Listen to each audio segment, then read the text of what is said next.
Junior Walker and the All-Stars. What does it take to win your love on Cool Radio? Austin the Stache, Frank Green, and special guest principal at York High School, Brian Gralheer. Good morning, Brian. How are you? Morning, Frank. Morning, Austin. Good morning, Brian. I'm excited. I always get nervous about talking to the principal. Oh, do you? Yeah. Have a few bad experiences. Some people don't. Yeah, well, it goes to my past, and that's a long time ago. Just going to ask, why are you nervous, Frank? Yeah. Frank, are you a frequent flyer back in the day? Yeah, I'll let you guys guess. We'll go from there. How's that? Brian, we have just finished up a lot of winter sports and girls basketball, boys basketball. Boys basketball still going on with state basketball, but really good showing for the wrestlers. Yeah. I got to cover state wrestling this year oh my gosh, and it was an absolute blast seeing all of the hard work that y'all's kids did. Talk a little bit about what's going on with winter sports. So yeah, here we are, March 1. Oh my gosh, fourth quarter is around the corner, and hopefully winter weather is behind us. I'm going to knock on some wood in that statement here. If it comes back, I'm blaming you. I'm going to knock a hole in this wood doing that is what I'm going to do. Our wrestlers had a fantastic season. State duels, they snuck in and they got 5th place at the state duels, so they worked hard there. The state tournament, the boys got 6th place, school record 12 qualifiers, and 3 of those medalists. Seth Erickson got 2nd at 190, Keegan Linden at 285, he got 2nd, and then Brooks Loosefelt really battled a lot through the consolation rounds, and ended up getting 3rd place actually in the 165 bracket. And on the girls' side, one qualifier scored 24 team points and pretty cool. And yeah, absolutely, state runner-up, go, Anna Purdue. Yeah. Congratulations. That was fun watching her. So okay, and you got some bowling on here too. Yeah, the bowling. The boys were district champs. They qualified for state. We had one individual medalist, Skylar Handy, and then the girls also qualified on a wild card there. And both the girls and boys basketball teams as well. They fought hard all season and ended up both losing in the district finals. The girls lost to Norris. It was a tough game all the way through, and then Crete, they're undefeated for a reason, and the boys ran into a buzzsaw there. Both of them fought hard, had really hard fought seasons, and ended up in the district finals. So the winter sports season was always my personal favorite growing up. I was a huge wrestler when I was in high school, but now spring comes in and track season starts, and there are some people that do spring play production and all that sort of stuff. So looking forward to the spring season for all that. Yeah, we got a wide gamut of opportunities. We do have the spring musical coming up, and we're working on that. We have a fantastic staff working towards that, and then we have track. We also have girls tennis, and then we have boys golf, and so. Next year, not this year, we'll be offering baseball for our boys as well. So awesome! It's kind of a growing NSA sport, so it'll be interesting to see. We're going to be offering a whole gamut of different things. We are a good Class B size school, and so just trying to provide opportunities for our kids. Yeah. So you're thinking about adding baseball. So. Well, it's already been approved for next year, so we're just working on the whole staff and uniforms and equipment and budgeting for those things. I do Concordia baseball, and I love doing it. So, yeah. Hey, quit trying to interview for a job. Come on now. Write that down. Take this little slip of paper if you would.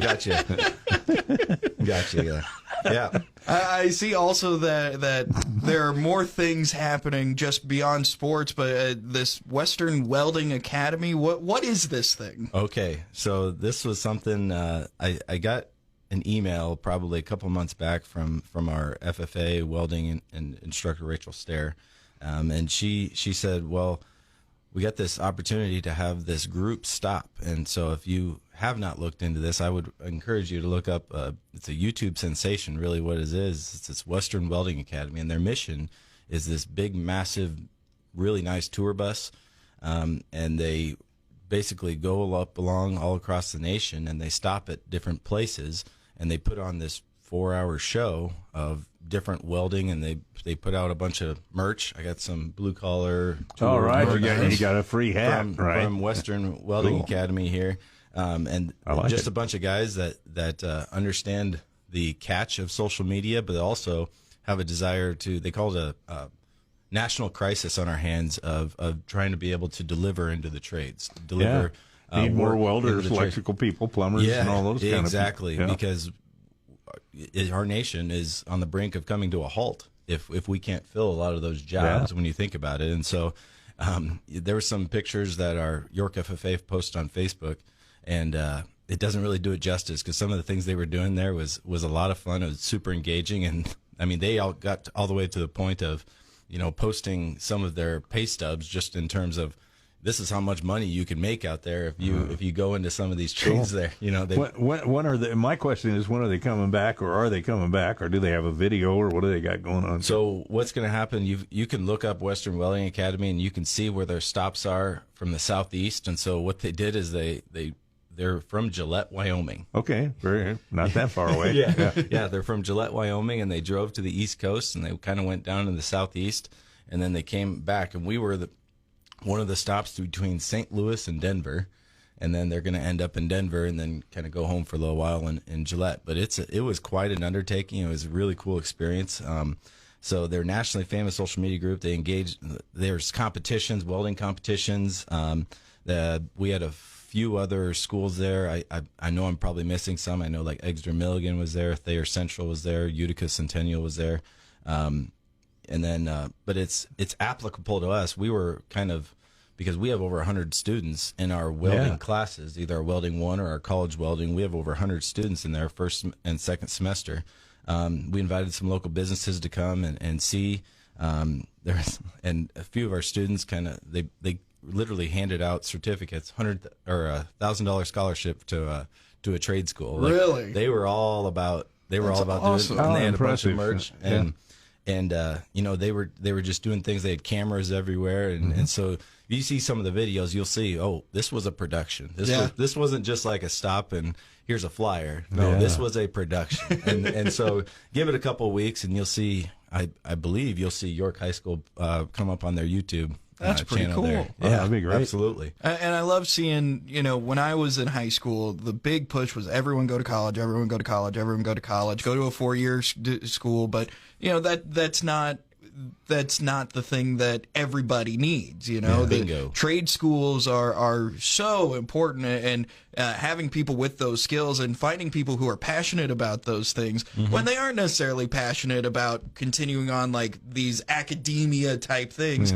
Some people want to go and do things. Oh, well, and I think Nebraska is well equipped. We have several 2-year institutions that are available to students, Southeast Community and Lincoln. You've got Platt College up in Hastings College, and I'm sorry if I didn't mention you, Southeast College. But there are a lot of them in the state that do just similar stuff to this. Yeah. And give you a chance in anything from nursing to plumbing and whatever. 100%. And I will say this: I think that Nebraska has a lot to offer just as the state in terms of.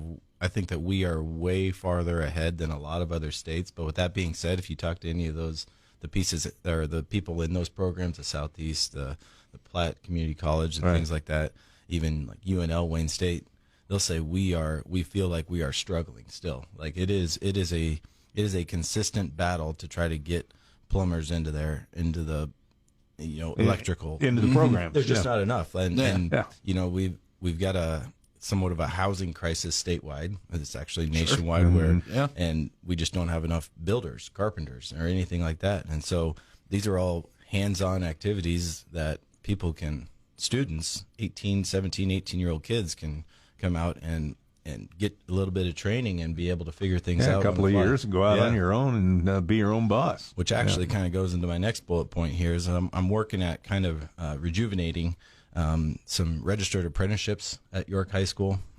So we've had them in the past. I'd say the biggest battle or thing that probably put it into the ground a little bit was the pandemic. That really made it challenging and trying made it tough for everybody. Yeah, correct. Yeah, how do you describe that? You don't. And the thing is, I think we're going to continuously find the true effects of the pandemic as years to come. Absolutely. And so this is kind of one of those things. So we're looking at re-energizing. It kind of started with York County Development and then our superintendent, Dr. Bartholomew, they kind of work together to put on kind of a community outreach down at the Holtis Center, and basically we talked about this exact thing: is how can we focus? What can we do at York High School to better equip kids to just be able to slide right into a job, local job, and not have to go to a 4-year college and get a philosophy degree and end up in debt and not know what to do after 4 years of college. You know what I mean? Absolutely. And that's kind of the struggle there. Yeah, absolutely. I get that. And to have that registered apprenticeship through the high school, I mean that's so beneficial to not just to the kids but also to the community. We're still working on building it, and so we're looking at things like industrial manufacturing, welding, obviously, and then automotive repair. And so what happens is we build this registered apprenticeship at York High School, and we have our own course offerings that say if you're going to be in this cohort or this category, you have to take X class, B class, C class, D class, because it's going to help you. And at that point, you know, a local business comes in and says, "Hey, I'm interested in getting an industrial manufacturing technician apprentice here. How can we do business?" And so we sit down, have a conversation, and ultimately, registered apprenticeship is employment. It is 100% employment. Absolutely. So it's training. There's mentoring set up for these kids, and so you know, it's a pathway to a career. Right, you walk off that stage at City Auditorium and right into a career. Yeah, that'd be great. Yep. Now you also talking about a partnership with York General Hospital. Yeah, that's been an ongoing one, and that actually did survive the pandemic. You know, because they were it was about busy the there. pandemic. Yeah. So that's been going on for a number of years now, and so this is through Mr. Josh Miller's anatomy and physiology class, and so he has a class, and part of that is a job shadowing, and a big part of that is through York General Hospital, and so they also have a different section, one of the quarters, where they go and visit dentists, local dentists, PT, optometrists, and things like that. But it's about getting eyes on, hands on what's going on in a medical profession. Sure. And so trying to figure those things out. And so the back end of that, we have some seniors. We have 4 individuals with RHOP or KHOP recognition. So what RHOP and KHOP is Rural Health Opportunities Program, and then the KHOP is Kearney Health Opportunities Program. And so this is a very, very selective scholarship that gets a lot of their college paid, and then the tail end of that is guaranteed placement at UNMC. So talk about eliminating some of the stress that might come about there. Yeah. So we had some individuals that got recognition there. So Kinley Combs, Savannah Lovin, Cassidy Stuckey, and Cole Montgomery have all gotten that recognition there. And so the tail end of that is, you know, this program, this placement, I do believe it puts York High School a step above the competition in terms of trying to compete for these scholarships, things like that. You know, it sounds like you have, and York High School has really taken an initiative to try and help kids after high school. Oh, yeah. But you know, I'm looking here. There's some other things that you're doing right now for kids that are currently in high school. You know, some of these strategic planning committees that I'm taking a look at: social emotional learning, community engagement, human resources, stuff like that. Talk a little bit about what's going on with those. Yeah, so every teacher district-wide, I'm not only at York High School, but York Public Schools, every teacher gets placed into one of these 5 strategic planning categories, and these are our 5 pillars of our strategic planning plan, I guess you could say. So our multi-tiered standard supports, and this basically states that, you know, we're going to offer 100% of our kids are going to get tier 1 instruction, the ones where, you know, the social studies teacher talks about the World War II. Everybody gets that instruction. And then Tier 2 gets a little bit more support from different levels of instruction, and Tier 3 just kind of goes on. And it provides equity to make sure that every student is able to gain access to all the material that every student can get. So every student gets the standards there. And so how can we do that? And there's a lot more to it than what I just said there, but we do have a committee that's always working on how can we provide better support for our kids overall. You know, doesn't matter if it's you know, our A student or our C student or our D student. Yeah. You know, they all got to have it. They all got to have it. And so we got to work all in the same direction. And so that MTSS process is one big there. Human resources is one that it's getting more challenging and challenging because we have less teachers going into the workforce. And so I'm gonna put a plug out there. If teaching is a great profession, it really is. Sure. Perfect? No. Challenging? Absolutely. Oh, absolutely. You'll have a Frank Green or two in your classroom, and that's just going to happen. Not only that, Frank was a teacher. Yeah. I'll surprise you. So the it is challenging, but I do think our goal is to always find the best equipped and best teacher for every position, or best paraprofessional, or best bus driver, whatever that may be. Sure. Provide the best people to represent York Public Schools. And then our socio-emotional learning committee. This is kind of a newer one because and this is part of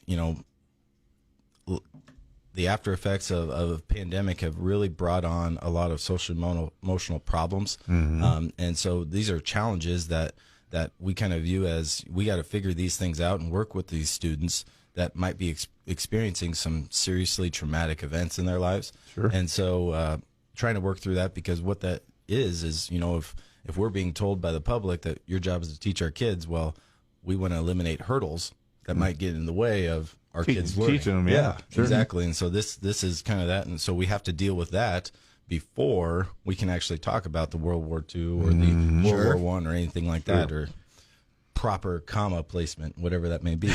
So it's really great what you guys are doing at York High School, and if anyone wants to see upcoming events, schedule of anything going on, they can go to, I don't know what the website is off the top of my head, yorkpublic.org. yorkpublic.org. Yep. So get involved. If you're listening right now and you heard something, you're like, man, I really want to be a part of that, reach out to Brian. Absolutely. And be a part of York Public Schools, because they're doing a lot of really cool things.